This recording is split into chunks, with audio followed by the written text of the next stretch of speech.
Welcome, everyone. So let's begin tonight by setting our motivation.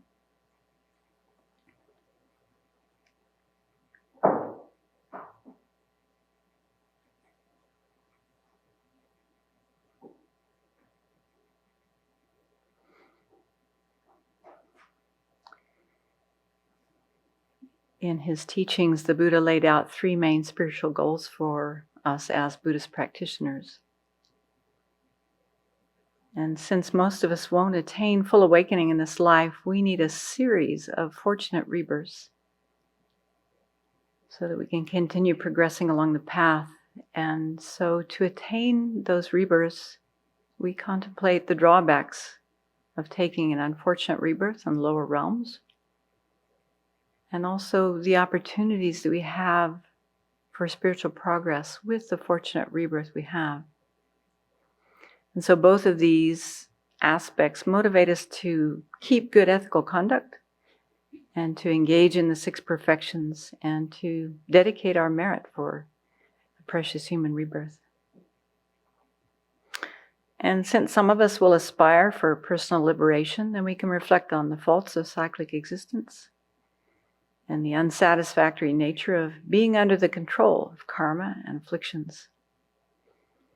And these motivate us to develop the three higher trainings to overcome karma and the afflictions. And then for those interested in the universal vehicle, attaining full awakening is our ultimate purpose. So we contemplate the kindness of all sentient beings again and again. And we think about their dissatisfaction and suffering, which inspires us to cultivate our bodhicitta with the different methods and to engage in all six perfections that lead to that state. At the beginning, the biggest obstacle to attaining our spiritual goals is our constant preoccupation with the 8 worldly concerns. These cause us to engage in non-virtue and distract us from creating virtue. And so the most effective way to overpower the 8 worldly concerns is to reflect on impermanence and death. So let's engage tonight in this review of Chapter 9 of the Foundation of Buddhist Thought, or Buddhist Practice, called Looking Beyond This Life, with a genuine wish to develop deep conviction in impermanence and death.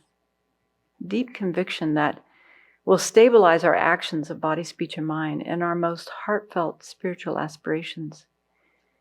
And of course, we aspire to do this so that we can be of greater and greater benefit to all sentient beings.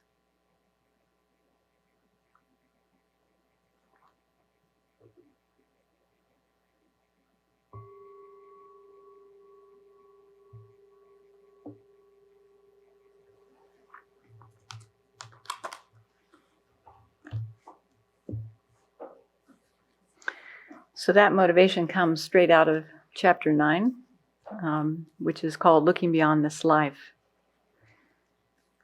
One of the reasons I love doing reviews is because it's such a great excuse to go back and really read each word and try to understand it. So I feel like I'm the greatest benefactor of preparing for a teaching. So we do get caught up in chasing after the happiness of this life, chasing samsaric pleasures and material goods, grasping after personal praise and fame, and we're deeply habituated to do that. But when we've cultivated these heartfelt aspirations and we've made firm resolves to bring these 3 goals about in our lives, then there's no stopping us, really. And the proof of that is just look at Venerable Chodron. She's a person who has been persistently creating causes and conditions for the last 40 plus years of her ordained life, making strong vows and aspirations and accepting any setbacks as negative karma ripening. And I think the fact that six volumes, soon to be 7 volumes of the Library of Wisdom and Compassion series has rolled out so quickly is a testament to her heartfelt aspirations and her merit, of course. Her aspiration to serve her teachers and also to serve all sentient beings, and also her resolve to work 110% or maybe 150%, 200% for full awakening, to be of benefit to other sentient beings. So we're lucky that we have a role model of someone who has taken the Buddhist teachings to heart and shows us how to do the same thing. So last Friday, Venerable Tarpa very skillfully covered the 8 freedoms and the 10 fortunes of precious human rebirth. And we meditate on these freedoms and fortunes to develop a desire to take full advantage of the conditions, the conducive conditions that we have right now, the opportunities. And so what stops us from taking full advantage of this opportunity that we have is this thought that's in the back of our mind. It's probably an unconscious thought, but nevertheless, it's there. It's the thought, I will not die. So the Buddha called this grasping at impermanence. Grasping at permanence. It's a wrong consciousness. It's a wrong view, actually. And as long as we unconsciously hold the thought, I will not die today, we will continue to think we have all the time in the world to engage in the Dharma and to take advantage of our conducive conditions. It's an excuse to procrastinate when we think that way. But death is such a teacher for all of us. It's one that we often choose to neglect or deny or push away. Preparing for our own death as well as the death of our loved ones is such an important part of our spiritual practice, part of our spiritual work, because it lifts our mind out of the ordinary, mundane daily activities that steal most of our precious time every day. And it invites us to question the meaning of our life and look beyond, just what is it that lies beyond this life? It really gets us to question that. So I'll bet many of you have had this experience when someone close to you dies. For a while, we may be more aware of just how precious life is. Have you had that experience? We're aware of how fleeting and fragile this life is and how it can end at any moment. And feelings of grief and loss keep our hearts soft and tender to that reality. But with time, that tenderness closes back up, doesn't it? We become callous again. That's why we meditate on the 9-point death meditation, to keep that awareness fresh in our minds so that it really motivates us to practice sincerely now while we can. The pandemic has probably increased our collective awareness of the fragility of life, and especially as the death toll in the US and around the world keeps climbing. I checked just today, 255 deaths in the US as of noon today. 387,255. And over 2 million around the world. And I suspect that's an underestimation. So we can see that as an opportunity to keep our hearts soft and tender to this reality of life, that as soon as there's birth, death is not far away. Or perhaps awareness of the impending climate crisis and the prospects of devastating sea level rises or vast desertification of large areas of the planet have got your attention and heightened your awareness of the fragility of our place on the planet and our ability to survive here. One Tibetan teacher said, perhaps the deepest reason we're afraid of death is because we don't know who we are. We strongly believe in a personal, unique, separate identity. But if we dare to examine it, we find that this identity depends entirely on an endless collection of things to prop it up, like our name, our biography, our partners, our family, our home, our careers, our friends, our credit cards, etc. Right? So that's an interesting thing to ponder. But keep in mind that we're studying about death and impermanence not to scare ourselves. There are plenty of things that already do that. But to motivate ourselves to make appropriate preparations for the eventuality of our death. It's a natural thing. It's part of life. If we don't prepare now, then at death we will be overcome with worry about separating from the people and the things that we are attached to. And instead, studying and meditating on death helps us to cultivate a healthy fear, a healthy caution towards death, so that we get serious about observing the law of cause and effect. We get serious about accumulating virtue and avoiding or, disregarding non-virtue. So rather than fear, we want to cultivate a healthy concern, an informed concern about our situation. So fear is unnecessary because there are specific things that we can do to bring about a relaxed, peaceful, and gentle death. There are things that we can do. There are things that we can do to bring about a fortunate rebirth. So we can relax and get busy. This is possible for every one of us if we engage with our Dharma practice sincerely. So rather than allowing this to frighten us, we can use it to energize our practice. While this temporary coarse body and consciousness are together, one is alive. And when they separate, this is called death. But that's not the end of the story, because from a Buddhist point of view, the mind is beginningless and endless.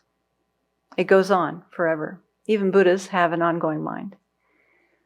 So past and future lives are a given for most Indian, Tibetan, and Asian countries, Asian cultures. Some even say that ancient Gnostic Christian texts spoke of reincarnation. I don't know, I'll let you do that research. But for many Westerners, I think this idea of reincarnation or rebirth is a challenging one. So we need to make more effort in that regard. And there's a section in chapter 9 about that. So what is it that goes from life to life? Well, an extremely subtle mental consciousness, carrying all the karmic seeds that we accumulate throughout our lives. So if you still think that talking about death is morbid and depressing, or talking about death will bring about death, some people have that idea. Actually, it's to the contrary. Because meditating on death can inspire us to deepen our refuge. And Venerable Chodron reminded us we were watching a video from the 2015 Tara retreat, and she reminded us that refuge and bodhicitta come to the same point.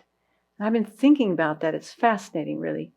Especially Mahayana refuge. Not only do we have this fear or this caution of the situation we're in, and conviction or faith in our teachers, the Buddha, Dharma, and Sangha, but also we have compassion for our fellow sentient beings. And so it's that compassion that leads us to want to actualize the resultant Buddha, Dharma, Sangha that we will one day become. And in the meantime, we're relying on the causal Buddha, Dharma, and Sangha. So thinking about death can help us to deepen our refuge and engage in spiritual practice with more consistency and more sincerity, instead of giving into our old habits and 100 different distractions. It can inspire us to generate sincere motivations each day. Venerable suggests that we begin each day with strong motivations, not to harm, to benefit, to do all actions with bodhicitta. And to make sure that these motivations are genuine. They're not just lip service, they're genuine and from the heart. They relate to our own experience, not mixed with attachment to the 8 worldly concerns. So that's a challenge. It's easy to go on autopilot when you do the same thing every day. It can motivate us to keep our spiritual goals front and center, to actually guide how we spend our time, how we spend our energy, how we spend our resources. I was thinking I need to put a little sticky tab on my computer that says death is certain, to remind me how much time, what I'm doing on the internet every day. So if we do this, then as a result, we're more likely to create more virtuous actions each day. I remember at DFF, we had a sign in the library that said, "Create causes now." And Venerable reminds us of that periodically. Be content to create the causes, and the results will come. His Holiness said something similar in his recent teachings on the Heart Sutra. So meditating on death and reflecting on it, studying it, meditating on it is the best way to prepare for our own death, or one of the best ways, And it inspires us to live with more wisdom and more kindness, with more integrity and more intention. So it's very worthwhile. So I'll bet, I know all of you have heard teachings on the 9-point death meditation, and I'll bet people online have too. However, and maybe many times, and perhaps you can even recite it by heart. However, when I was preparing for tonight, I thought, just maybe mention that briefly and skip over to something more interesting. And then I caught myself and I said, wait a minute, I don't have a realization of this. Who are you fooling? Who are you trying to fool? And so tonight I'd like to begin by going through the 9-point death meditation. Because I'm curious, has that meditation shaked you to the core of your being? Such that you wake up every morning and you think, I don't want to waste a minute today. That's what we're aiming for. That's not pie in the sky. That is something that we can bring about through our honest reflection and meditation on this topic. His Holiness reminded us in his last teaching on the Heart Sutra just a few weeks ago that he said, receiving teachings is not counting how many times you've received them, but the purpose is to make a transformation in your mind. He said, I have received teachings on the stages of the past since my childhood. And he's, 85. I've also received experiential guided instruction on them, but without giving thought to them, they don't have much impact on you. But as time went by, I reflected on them again and again, and also compared the teachings with other treatises to complement these teachings. And that's why he is who he is and why I am the way I am. Or I don't know what's true for you, but still no realizations, darn it. So how would we bring about this kind of transformation? This is a question I think about a lot. If we only meditate on death and impermanence once in a while, it's not going to make much impact. Maybe a little bit of awareness, but not much impact. So what is it that we need to do? We could reflect and meditate on the 9-point death meditation every day for a period of time, like maybe a few weeks, a month, 2 months, or until it touches us, until we get a transformation. Actually, that's how they used to teach the Lam Rim in Tibet. A teacher would come, he'd give a teaching on some topic, he'd go away until the student had a realization. Then he'd come back and teach the next topic. We don't teach that way anymore. But we could practice that way if we were intentional. When we come back to the same meditation day after day, it opens us to new insights and really deepens the imprint on our mind stream. Especially if we try to hold that awareness throughout the day, not just doing the meditation and forgetting it, but really thinking about letting everything we encounter that day teach us about death and impermanence, for example. So that's one option. Another option would be to do a 7 or a 10-day retreat just on death and impermanence, nothing else. I often thought when I was doing Vipassana retreats, we could do meditation retreats like this on every Lam Rim topic. I haven't done it yet, but I aspire to.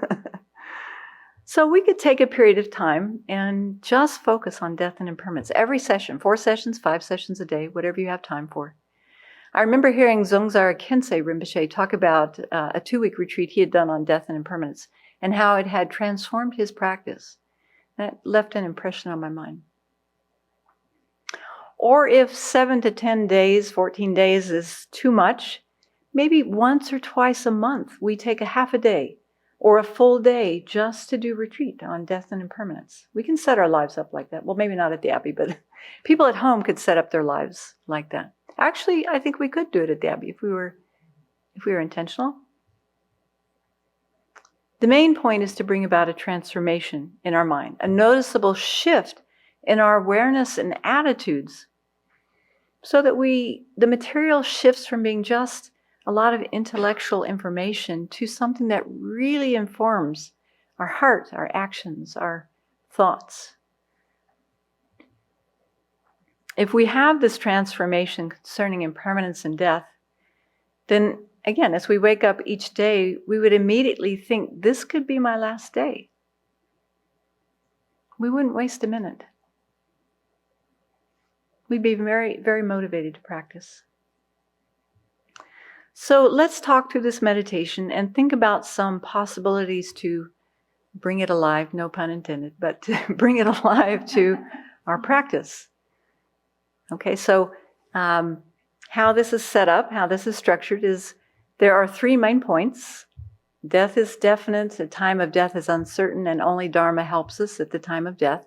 And then each of those 3 main points has 3 subtopics, 3 subpoints. So I'll just suggest some things that I've thought about over the years, and then I'll ask the community to share what has been helpful in your practice on this topic. So under death is definite, the first subtopic is everyone who is born dies. I had a friend who used to say regularly, 100 years, all new people. The first time I heard it, it shocked me, like, oh, it's true.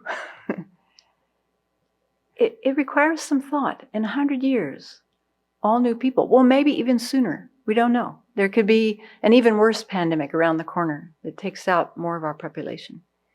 So maybe in 30 years, all new people. Here at the Abbey, 60, 70, 80 years, all new people. Maybe sooner. We don't know. No matter how rich, famous, beautiful, powerful, athletic, artistic, or religious, or ordinary a person may be, everyone dies. So I Googled famous people who've died in 2020. Here's a short list because it was quite long. In 2020, we lost people like Sean Connery, Kobe Bryant, Kenny Rogers, Kirk Douglas, John Lewis, Charlie Pride, Pierre Cardin, John Prine, Dawn Wells, the woman who played Marianne on Gilligan's Island. Some of you remember her. Jerry Jeff Walker, Mr. Bojangles. Does that ring a bell for some of you? Hugh Downs, John Le Carre, or Carre, spy novelist. Chuck Yeager, Bruce Bader Ginsburg. These are just a few of the famous people that died this year. But what about ordinary people? My mother died. One of Venerable Tarpa's nephews died. A friend of Venerable Daki's died. Who else? People you know? Venerable Kunga's uncle. Venerable Losong's aunt. Venerable Nima's aunt. So it happens regularly, every day, doesn't it? So by thinking about the people that we know who have died, or paying attention to the news, Venerable Thubten reads the obituaries on a regular basis. By paying attention, these kinds of awarenesses can impact our mind. So everybody, no matter how rich, famous, powerful, athletic, beautiful, religious, artistic, ordinary, people die. And no matter where we go, outer space. I did read that aging slows down the farther we get out into space. So I guess that's one possibility, but it doesn't stop. So outer space, or maybe deep in the sea. I don't know if that has any impact. Or up in the Himalayas. Oxygen chambers, does that extend your life? I don't know what the latest craze is. Cryogenics, that doesn't help. So no matter where we go, we can't avoid death. The Buddha said, all conditioned things are impermanent. This is my final teaching. That was a clue. Okay, so that's the first point under death is certain. The second subpoint is when death arrives, our lifespan cannot be extended. So it's interesting to think from the very moment we're born, we're moving towards death. From the very moment. At the end of the day, we have one less day to live. That's a powerful thought. One less day to practice the Dharma. One throwing karma has determined the maximum length of lifespan in this current body. And it can be shortened by accident or by running out of merit, but it can't be lengthened. Just like an hourglass empties grain by grain, bit by bit, or just like the second hand on a clock or the digital beeps on a clock, never stop. They're unceasingly moving into the future. I remember in the Vajrasattva retreat we did up at Whistler, or near Whistler, at Sea to Sky. One session I just spent looking at the second hand on my watch go around and around thinking, okay, I have one less second, I have one less minute, I have one less hour. It was quite a powerful meditation. Already in this session, 25 minutes have passed. We'll never have that time again. And for some of us, the majority of our life is already over. And that's not just the old folks. We don't know. We can't extend our life, so how are we going to use the rest of our life? So that's the second point. Our lifespan cannot be extended. And then the third point is that we will die even if we have not made time to practice the Dharma. So think about it. We spend a quarter to a third of our life sleeping. We also need time for working, shopping, cooking, bathing, cleaning, socializing, and entertainment, time to check the internet, etc. So how much time is left for the Dharma? How much time is left for the Dharma? The most important thing, the only thing we take with us when we die. Sadly, we will die even if we haven't gotten around to really practicing the Dharma. And think about it, the regret that we will feel in our mind. One of the older nuns at Chenrezig Institute, just before she died, the last thing she said was, too much procrastination. And she was a good practitioner. So would any of the community like to share any of the thoughts that have really helped you with this first set of 3 points under the first main point? Anything come to mind? Venerable Semke. I think there are two things that I've always found helpful. As the years have gone on since I've met the Dharma, let's see, it's been almost 20. It's the generations. When I was first meeting the Dharma, there were still people in my circle whose grandparents, although old, were still alive. So that generation was still up at the top of the list. Then as a few years went by, as I've seen over the past few years, the parents of half of our community and people my age have all now getting up into the 80s and 90s. I see us as a generation just coming up the list. And at this point, in my generation, we're now replacing the parents that are dying little by little, living to being quite old and spry in their late years. But now I'm really seeing that I'm in the generation now that's starting to take that top place. So I used to be safely down where I perceived myself in the third or fourth rung. Even years ago, I used to look at this kind of perspective. I have plenty of time. So that's one of them that I think of. And then when my sister died 2.5 years ago and I went into that retreat that I did, I saw myself on the back end of a mountain of my life. I mean, I really saw it visually as an image that I had spent most of my life climbing that mountain, having a great time, and that I'm really on the back end as best as I got, if karma willing, maybe 25 years, I don't know, maybe 30 years, but I'm on the back end of that slide. And that just kind of, I mean, it still has, I can find that place again in my mind because of that experience of being with her and seeing someone my age gone, 66, is that showed me that you're already there. So I can find that image again, and that helps to bring some urgency to my practice. It freshens things up a bit. So those are the two things, just that inevitable, that place where we're up at the top, and then this mountain image that I have. Thank you. Who else? Each day I try to think about all the things that are dying around me, because there are many things that are dying around me. So insects. So I don't just think about humans. I think about all living beings, which keeps it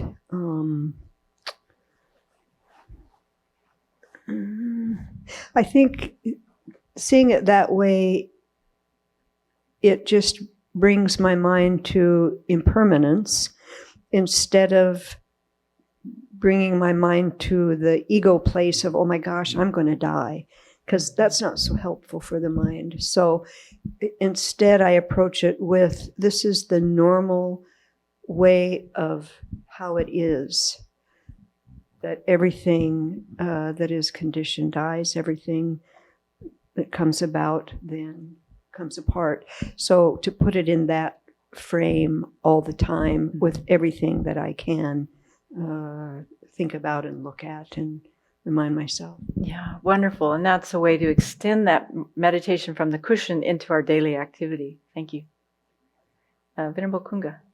At some point, I came across a quote. It says that death is the most important moment in your life. So I really believe that. And, the implication is that every moment of our life is a training, a preparation for death. Mm. So it's like death is the natural outcome and it's really important. So, use life wisely, because that's what it's for. And it doesn't have to be like scary or anything. It's just, you can take it seriously. Create virtue now. Venerable Lamsa. For the second point, that we can't extend our life, that moment by moment our life is running out, I find the image of riding on a racing horse to be very effective for my mind. It's this bolting horse that I'm on. That's just my life running out, and it's just going. And I think Venerable Kadro, she introduced the idea of being on a train that has no end, or a train that is going towards death and you can't get off. And I find that image as well, like these graphic images, to be helpful to I can imagine myself there in a different way, and it makes the ideas more tangible. Great, thank you. Venerable Chuni, and then Venerable Lusang. I think for the second point, sometimes I do when I'm doing breathing meditation is also with each breath, one breath closer to death, one breath closer to death. And to do that for a long session is quite potent. Mm-hmm. When I think about all the things that I have was previously engaged in as goals in my life, and when I think about the certainty of death, I just see them all as dead ends. And that is powerful for me. Just that, like, romantic relationships or building a career or a house or whatever. It's just, and I don't have that much time left now. I thought about that a bit when I was younger, but now I don't really have that. If I were to have a piece of property or something and build another house, how long would I even be there, And it's just, all of it just seems so empty. Uh-huh.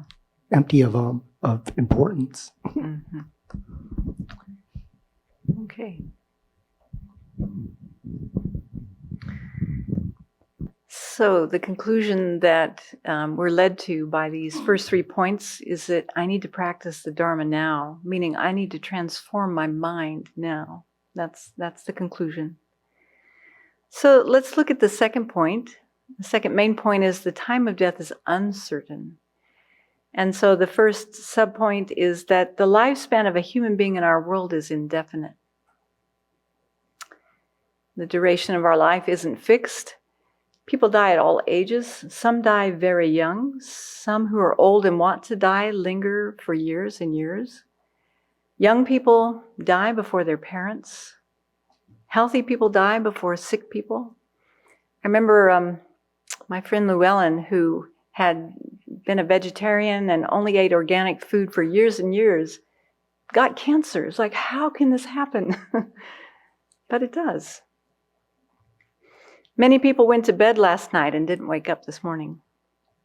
Many people who are alive today will not be alive tonight. One of us could die before the end of the week. It's a possibility.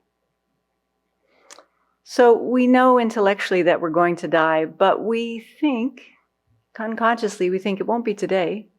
Won't be now, won't be for a long time, right? But is that true? How do we know that for sure? It was interesting reading through some of those descriptions of famous people who have died in 2020 just to see how they died. And it was all different ways. Some people due to COVID, some people due to cancer, some people unexpectedly. One actress was shot standing in front of her house. All sorts of ways that we die. I remember the Melbourne newspaper, don't remember what it was called, but the Melbourne newspaper did a front page spread one year of the lifestyle section. And it was how people died in the last year. It was fascinating to read. How many people died of heart problems, lung problems, circulatory system problems, emotional problems, every kind of problem you could think of, every type of system of the body. And yeah, it was just a very good meditation on death. I wish I'd saved that paper. So we intellectually know that we're going to die, but unconsciously we have this habit of thinking, won't be today, won't be anytime soon. But this is a type of grasping at permanence. This is a wrong consciousness, one that we need to counter. So it's very powerful to make a list of all the people that you've known in your lifetime who have died. And what's amazing is that it keeps growing.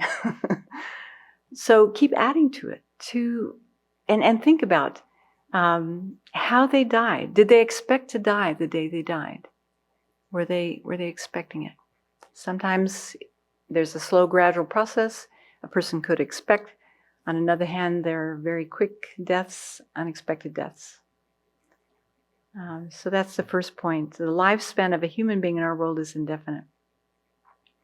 The second point is that many circumstances lead to death and fewer lead to survival.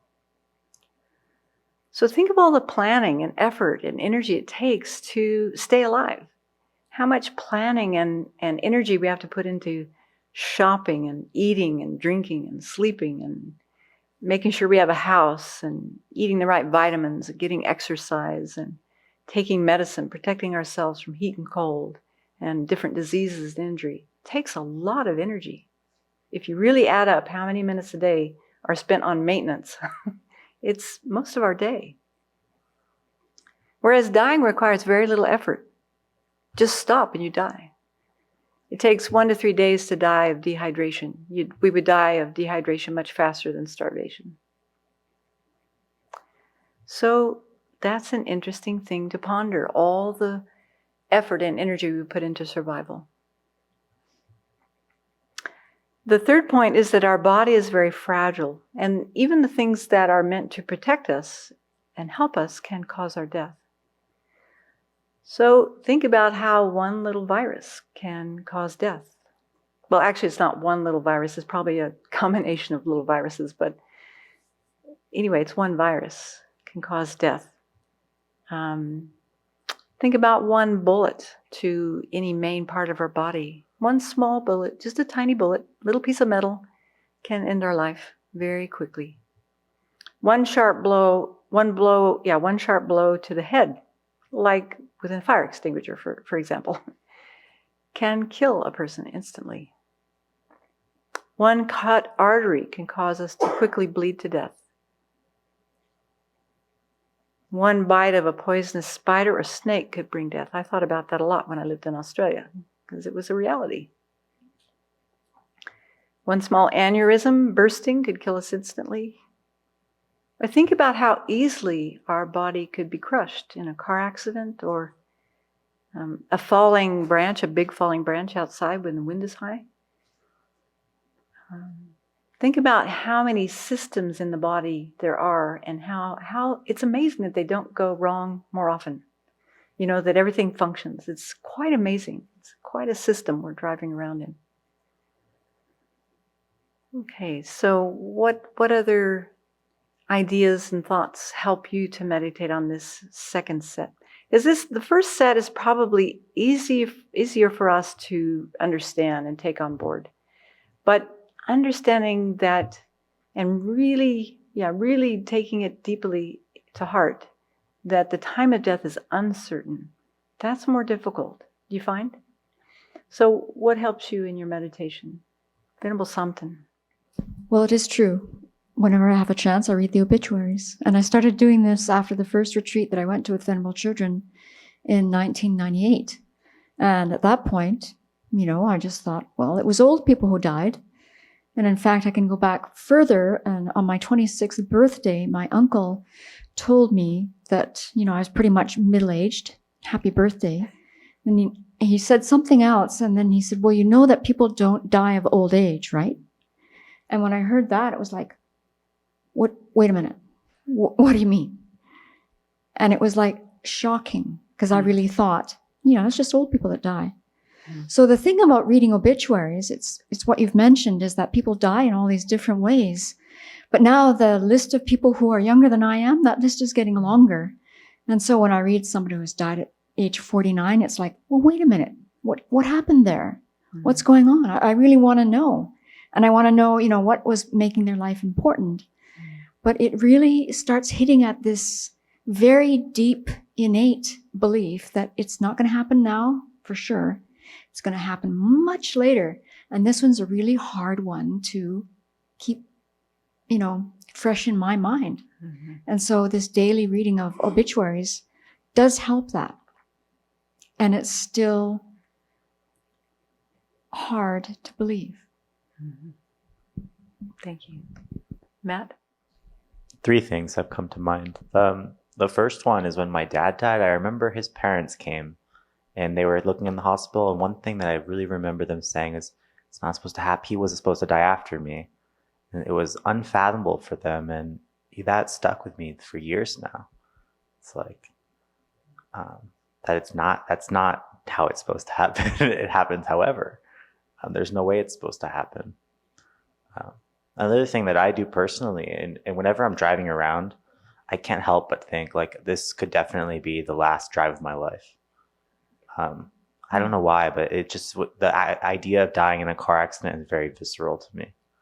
It's like when I'm driving around, it's a good time for me to think, like, this last time I'm going to die, last time I'm going to be alive. Like, not, you know what I mean? Mm-hmm. Third thing, when I prepared for, coming to the Abbey this last time, I also was balancing, like, wanting to see my grandparents because it's been like a couple of years now, and now that COVID's around, I can't really go anyway. And that was one of the things I kind of prepared my mind for. I was like, there's not really a certainty that they're even going to be alive on the other side of this retreat.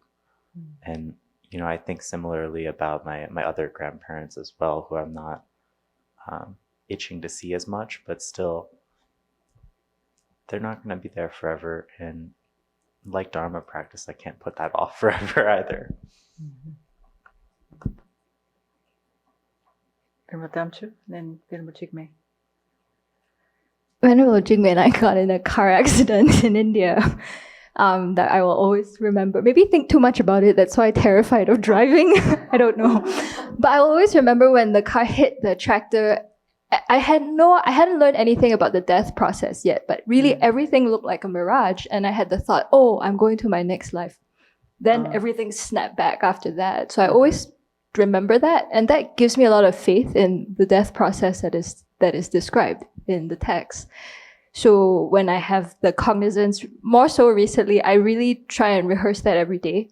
Because if you're familiar, it's going to be easier.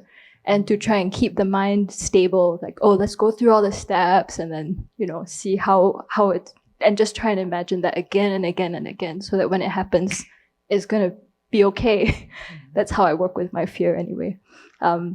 Sometimes, for a period of time to keep it alive, I was working on a death journal. There's a book called Living and Dying with Confidence. Dying with Confidence is the actual book by Anyan Rinpoche. Venerable got us to download it for our library. And then there's the companion called Living and Dying with Confidence. And it has prompts for a whole year for you to journal about death. I got to day 23, I must confess.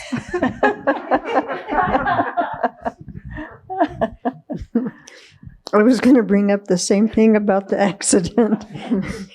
But also, even to expand that, anytime I have been in a situation that was unexpected and could result in death, I use that a lot to rehearse where my mind is and what my mind is doing when I'm faced with unexpected things, because that gives me a good picture of how my mind is going to be when I'm dying.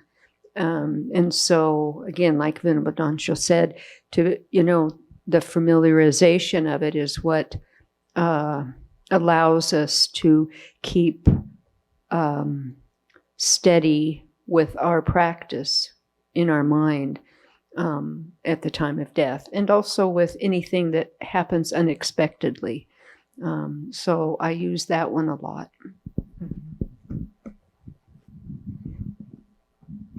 Venerable Losang.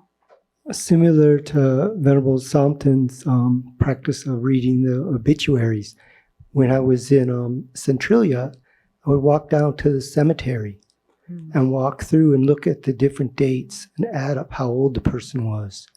And some infants, people of all ages. And sometimes there's a stone next to them with the same last name who was born way before them and died way later than them. So maybe a parent that died later than a child or something. And just people from 6 months to 100 years. Mm-hmm. I remember listening to a talk by, I think she was a sociologist, Angelus Arian, anthropologist, thank you. And she talked about the Basque culture and how they have a tradition in the Basque culture that, let's say you were born on the 5th of January. And so every month on the 5th, you would do something new and unusual to help you prepare for death. And so you would do just something out of the norm. So for a while, I took this on as a practice on my birthday. Not every month, but on my birthday, I'd do something challenging and wild and crazy. And it was good for a while. And on my 40th birthday, shortly after that, I went on a 3-month retreat, and then I stopped doing that. Okay. So the conclusion from this set of subset of points is that I must practice Dharma now, because we don't know how much time we have left. So while we have this precious human rebirth, while we have these perfect conducive conditions, we must practice as much as we can, as sincerely as we can now. Then the last main point is that at the time of death, only the Dharma can help us. Or only what we've done to transform our mind can help us at the time of death. So again, 3 subsets, 3 subpoints. Money and possessions are no help at the time of death. So when it's time to die, none of us can take even an atom of material possessions that we have with us. All the things that we've worked so hard to acquire and the things that we cling to with attachment, they're no use to us at the time of death. And then someone else has to go through them and clean them out and figure out what to do with them. Yeah. But any negative karma that we have accumulated and any habits that we've built up to acquire these things out of attachment or whatever the negativity may be, that goes with us. So that's a sobering thing to think about. Karma, thinking about karma, how it works, how we accumulate it, how it becomes seeds on our mind stream, that can also support our recollection of death and how nothing helps us at the time of death except the Dharma. It's also interesting to think about how the most powerful people in the world and the most lowly people in the world both leave this world only with their subtle mind and their karma. They leave the world in exactly the same way. Well, maybe the conditions are slightly different, but if you strip away the conditions, we take our mind with us. That's it. We can't take anything else. Our karma and our mind and our karma. So money and possessions are of no help at the time of death. It's really helpful when people preparing for the death start cleaning out the junk in their house so that their kids don't have to go through it. My mom did that. I was very grateful. Second point is that friends and family can't prevent our death, no matter how much they love us and respect us. So, as the Buddha said, everything that comes together must separate. Even relationships, we probably don't think about that much when we enter into a relationship, but every relationship will end in one way or another. In fact, in every moment, things are changing. Every day we're different, right? Every day, every moment we experience a little death. That's another way to think about it. We're dying to who we were earlier. Now we're a new person. And even though our parents or our children, our dear friends, coworkers, students may gather around our deathbed, not one of them can prevent our death. Even our teachers can't prevent our death. Even the Buddha was standing there. The Buddha cannot prevent our death. We go on alone. We come in alone, we leave alone. That's just how it is. And we spend a lot of time trying not to be alone in the middle. So we go on alone. And in fact, people around our deathbed crying and lamenting can make it more difficult for us to make that transition peacefully. So our friends and family can actually be a hindrance to a peaceful death if we don't set things up well. And then the third point is that not even our body will be of benefit. Our body will betray us at the time of death. It's an interesting thing to think about. We so strongly identify with this body, this gender, this appearance. And we've all obsessed over our bodies, pampering it, making sure we're dressed right to avoid ever feeling cold or hot, too cold. We spend hours at the gym or eating the right foods and vitamins, obsessing over the slightest little pain or illness. But this body will betray us. At some point, it will stop functioning. We can count on that. In some manner, it will stop functioning. We can see our body kind of like a rental car. We're just driving it for a short time. Our mind is in this body for a short time. Or we can see it as an Airbnb that we're temporarily using. We're just here for a short time. 100 years in the long spectrum of things is a very short time.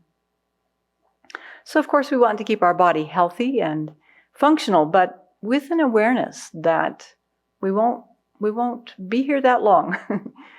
And we won't obsess with it so much, so that we have a healthier relationship, a more appropriate or more realistic relationship with our body. Again, we want to keep our bodies healthy because they're the necessary support for our consciousness, but without going to the extremes. Okay, so anyone like to share about these last points? Anything that's really brought this strongly to your mind in your practice? Venerable. Actually, one thing that's not mentioned in these points is that we leave all these fabricated identities behind. And of course, these three things are our possessions, our body, and our friends and family. We create identities around that also. But we have identities about like what I've done or what I believe or what country I'm from and all this stuff. And it's superficial and it's going to be gone. Yeah, good point. Venerable often talks about something about these bubbles. These personalities are like bubbles, karmic bubbles. Yeah, that can pop at any moment. We don't take any of that with us. If you really think about it, as the gross consciousnesses start dissolving at the time of death, what's left is just a very subtle mental consciousness. So none of that personality goes with us. The habits, the tendencies do, but not the actual personality. Anything else on these, Venerable Jigme? If I can keep my mind focused on impermanence, then I don't have the expectation that my body's going to function in a certain way. It's changing continually, and I'm not shocked when it's not doing what I would like it to do. And so then I spend less time fussing about it and being so focused on it and, being reactive to it and maybe being angry at it or, scared about it or whatever. Instead, I just, of course, every day, if you look closely, every day it feels different.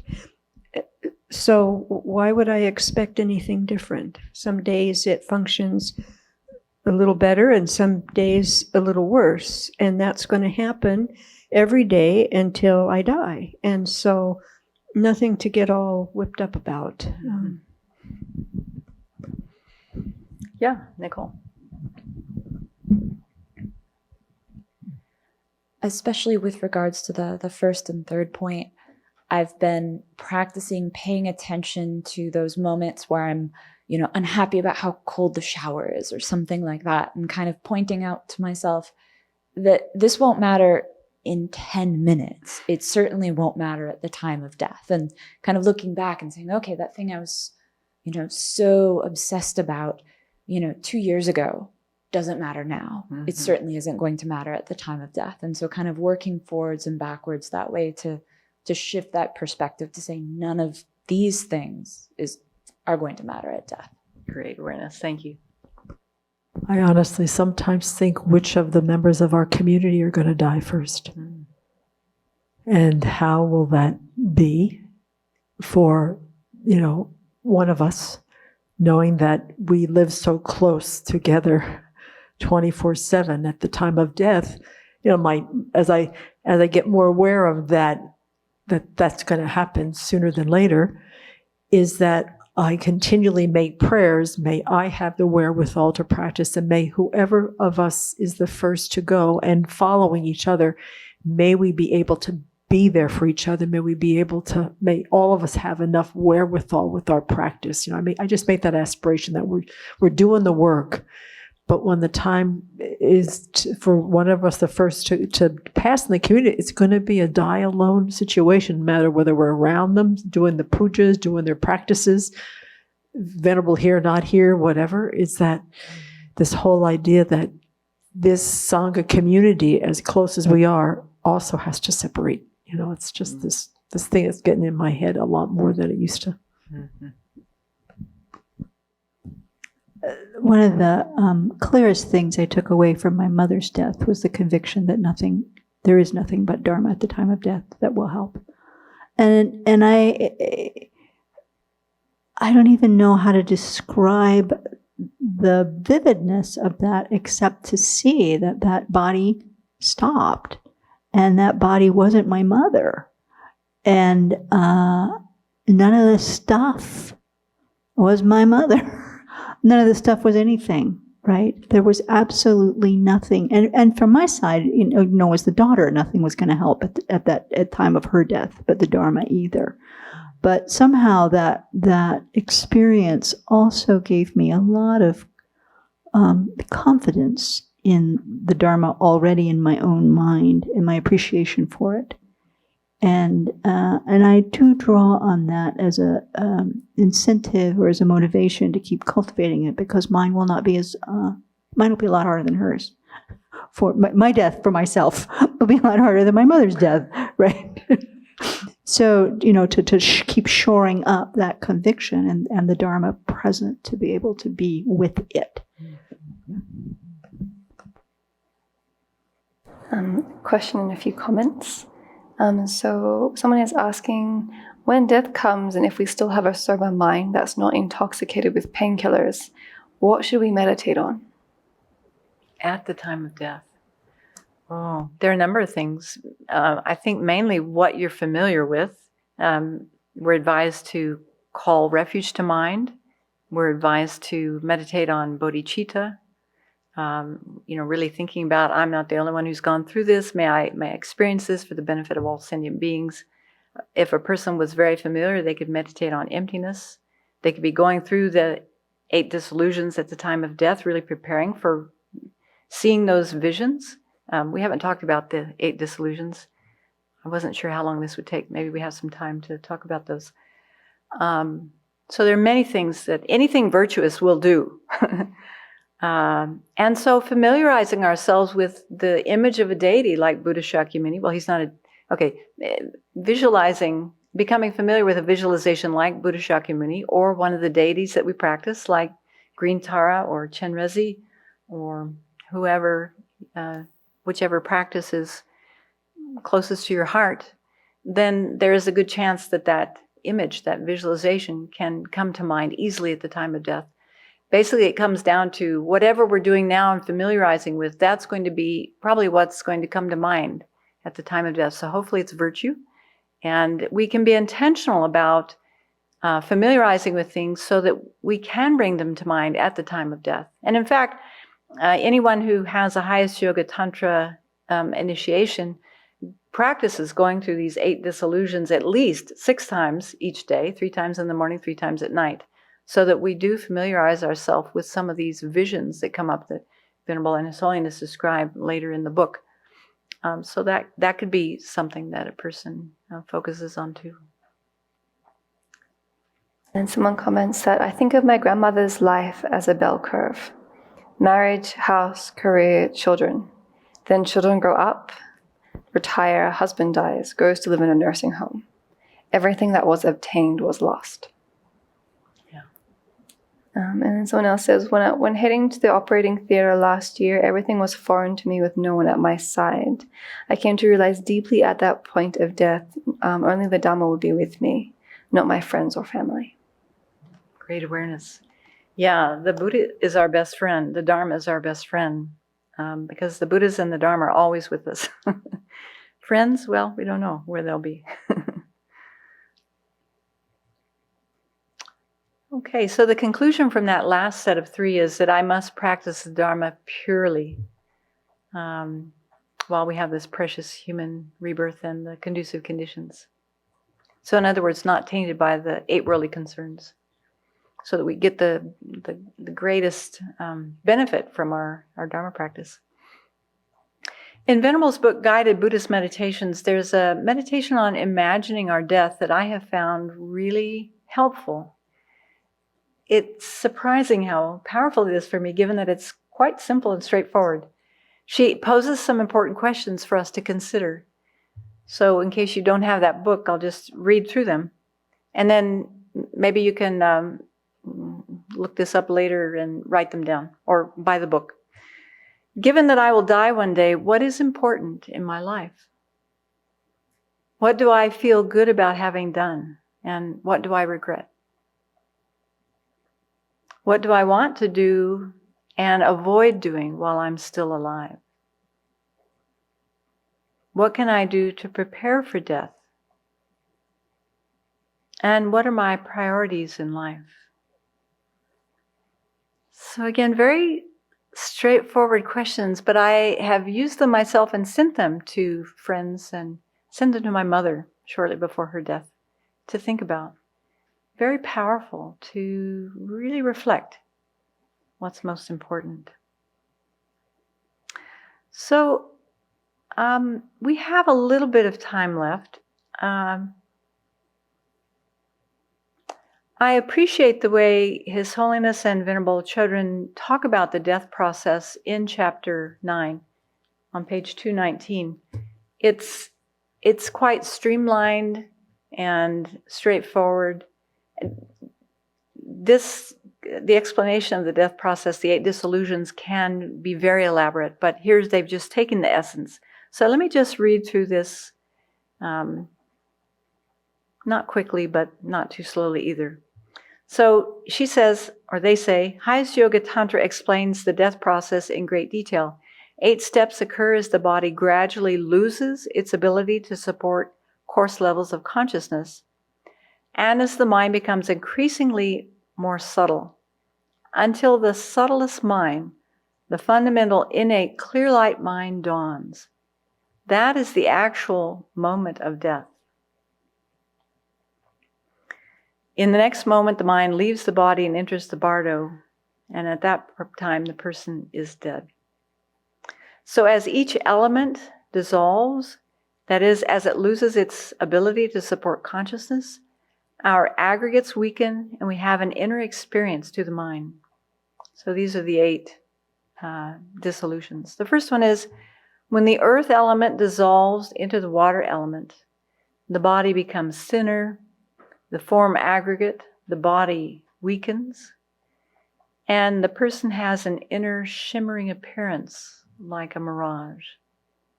It's also a time when you lose your ability to see.